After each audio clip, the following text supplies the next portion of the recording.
नमस्कार, मैं हूं प्रभाकर मणि तिवारी। आप देख रहे हैं मेरा ये खास कार्यक्रम पॉलिटिक्स विद प्रभाकर। आप जानते हैं राजनीति में दोस्ती या दुश्मनी अस्थायी नहीं होती और निष्ठाएं रातों रात बदलती हैं। इन बातों को एक बार फिर चरितार्थ किया है पूर्व केंद्रीय मंत्री और बीजेपी के सांसद बाबुल सुप्रियो ने। जी हाँ, कहाँ तो वो हाल तक टीएमसी को पानी पी पी कर कोस रहे थे विधानसभा चुनाव के दौरान, जब कोलकाता के टालीगंज सीट से वो मैदान में थे, और कहाँ शनिवार को अचानक सांसद टीएमसी के अभिषेक बनर्जी, जो ममता बनर्जी के भतीजे हैं, उनके दफ्तर में पहुंचकर उन्होंने टीएमसी का झंडा थाम लिया और अब उनके राज्यसभा में जाने की चर्चाएं भी जोर पकड़ रही हैं। आखिर कैसे हुआ, उनका मन कैसे बदला, क्यों उन्होंने अचानक राजनीति से संन्यास लेने की बात की थी जुलाई के आखिर में, और अब वो पश्चिम बंगाल की सेवा करने के मकसद से टीएमसी में आ गए हैं। देखिए पूरी रिपोर्ट, मैं बताऊंगा अंदर की खबर क्या है और बाबुल सुप्रियो ने टीएमसी ज्वाइन करने के बाद क्या कहा। रिपोर्ट जचे तो इस चैनल को सब्सक्राइब करें, मित्रों और परिजनों के साथ शेयर करें और घंटी का निशान भी दबा दें।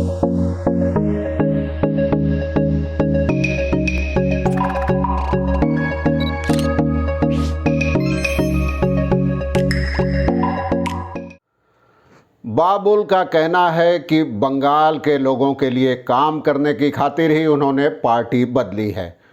आपको याद होगा कि जुलाई में जब मंत्रिमंडल में फेरबदल किया था, और आप जानते हैं कि बाबुल सुप्रियो 2014 और 2019 में पश्चिम बंगाल की आसनसोल सीट से सांसद के तौर पर जीते थे और दोनों बार केंद्रीय मंत्रिमंडल में उनको जगह मिली थी, राज्य मंत्री बनाए गए थे। लेकिन पश्चिम बंगाल में जो जोरदार टक्कर के बीच विधानसभा चुनाव हुए, उसमें केंद्रीय नेतृत्व के कहने पर न चाहते हुए भी बाबुल कोलकाता की टालीगंज सीट से मैदान में उतरे थे और 50,000 से ज़्यादा वोटों से हार गए थे। उसके कुछ दिन बाद ही मंत्रिमंडल में फेरबदल के समय उनसे इस्तीफा मांग लिया गया था। उस समय से ही बाबुल नाराज चल रहे थे और उन्होंने अपनी नाराज़गी छिपाई भी नहीं थी। ट्वीट में खुलासा कर दिया था कि उनसे इस्तीफा मांगा गया है। इसे लेकर पार्टी में काफ़ी उठापटक भी हुई थी, उनकी आलोचना की थी कई नेताओं ने। उसके बाद अचानक एक दिन उन्होंने ट्विटर पर ऐलान कर दिया राजनीति से संन्यास लेने का। उन्होंने संन्यास तो नहीं लिया, ऐलान किया था, कहा था कि कुछ दिनों बाद वो लोकसभा की सदस्यता से भी इस्तीफा दे देंगे।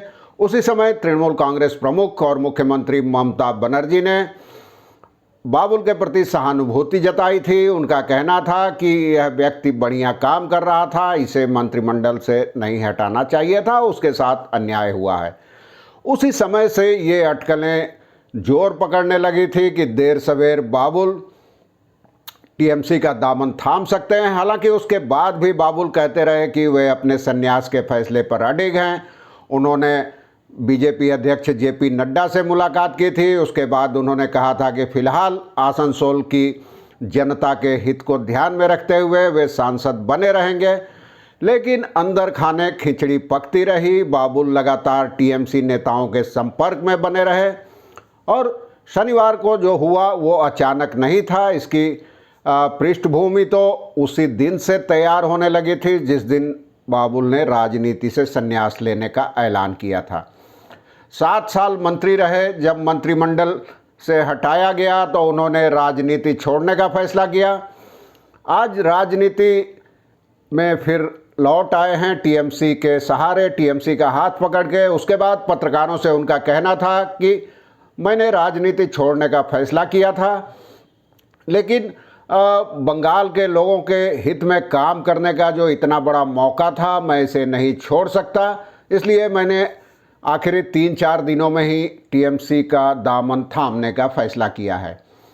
क्या आप भवानीपुर उपचुनाव में ममता बनर्जी के पक्ष में प्रचार करेंगे? इस सवाल पर बाबुल का कहना था कि ममता बनर्जी को जीत के लिए बाबुल के प्रचार की ज़रूरत नहीं है।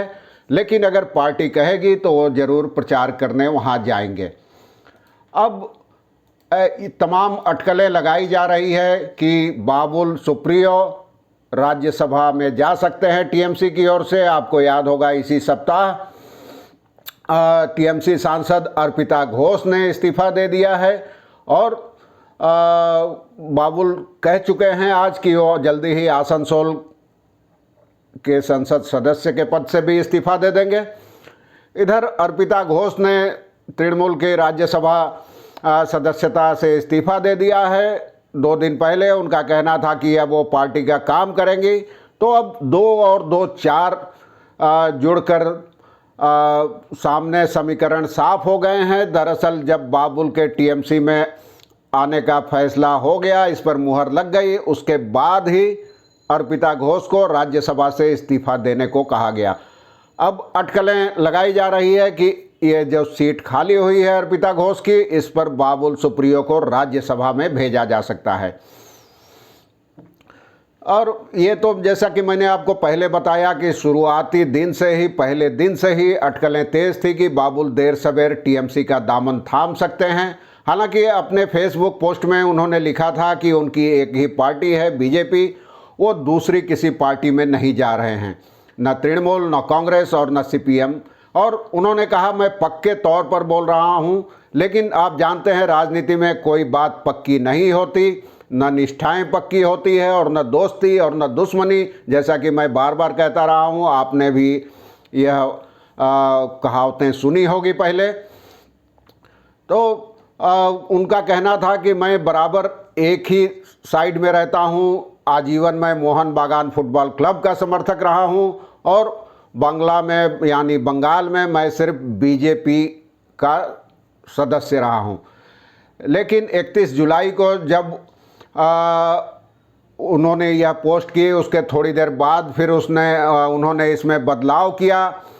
उनका कहना था कि सबकी बात मैंने सुनी है और अब मैं चल रहा हूं। लेकिन उसके बाद उन्होंने खाली जगह छोड़ दी थी, जिससे अटकलें तेज हो गई थी और उन्होंने कई बार बयान बदला है। उनका कहना था कि समाज सेवा के लिए राजनीति की ज़रूरत नहीं है, राजनीति में नहीं रहने के बावजूद समाज सेवा की जा सकती है। लेकिन इसके ठीक 50 दिनों के बाद उन्होंने तृणमूल कांग्रेस में ज्वाइन कर लिया और अब जल्दी ही कयास लगाए जा रहे हैं कि वे संसद से भी इस्तीफा दे देंगे, लोकसभा से। दूसरी ओर जैसा कि मैंने आपको बताया, टीएमसी की राज्यसभा सदस्य अर्पिता घोष ने अभी बृहस्पतिवार को ही राज्यसभा से इस्तीफा दे दिया है और बाबुल का अब आना इससे साफ है कि वे अर्पिता घोष की खाली जगह पर चुनकर राज्यसभा में जा सकते हैं टीएमसी उम्मीदवार के तौर पर। तृणमूल के सूत्रों का ही कहना है कि पार्टी नेतृत्व अर्पिता की जगह कोई धमाका करेगा, किसी बड़े नेता को भेजेगा। तो अब 48 घंटे के भीतर लगभग यह साफ हो गया है कि बाबुल सुप्रियो राज्यसभा में जा रहे हैं। और जानकारों का कहना है कि बाबुल सुप्रियो अपनी अनदेखी से नाराज़ थे। 2 चीज़ों से उनकी नाराज़गी थी बीजेपी नेतृत्व से। पहली की अनिच्छा के बावजूद टालीगंज सीट से लड़ना पड़ा। एक केंद्रीय मंत्री के तौर पर 50,000 से ज़्यादा वोटों की हार अपमानजनक थी। उसके बाद जले पर नमक की तर्ज पर केंद्रीय मंत्रिमंडल से उनका इस्तीफा मांग लिया गया। आज के लिए बस इतना ही। आगे भी देखते रहिए भवानीपुर की मैं खबरें लगातार आपको देता रहूँगा उपचुनाव की। धन्यवाद, नमस्कार।